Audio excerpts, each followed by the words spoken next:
to your weekday cup of the word. We're in 2 Timothy chapter 2. If chapter 1 was an appeal to Timothy through gratitude, that I'm so thankful for you, you could say that chapter 2 is about all of Paul's long-term hopes for Timothy.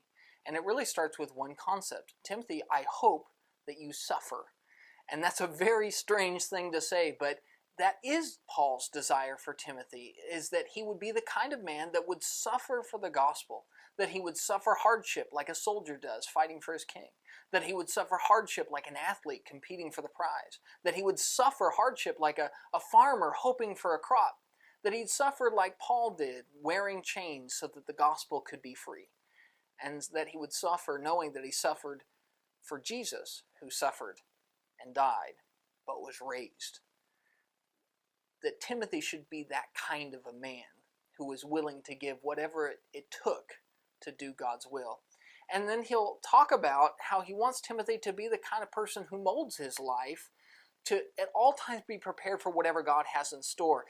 Because you never know. You don't know what God will call upon you to do or what work will need to be done. And so Timothy, mold yourself so that you're an honorable vessel that is always prepared for whatever work the Lord has for you.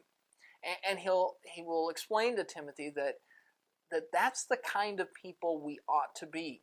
People who are firmly standing by the truth and yet gentle on souls, suffering hardship to do that which is important, and willing to let go and be content with things that aren't important. Paul's desire for Timothy was that he would mold himself to be the kind of man who would do whatever it took to be the kind of man that God would have him to be. And that's something all of us could think about. That's your Daily Cup, and we'll see you tomorrow.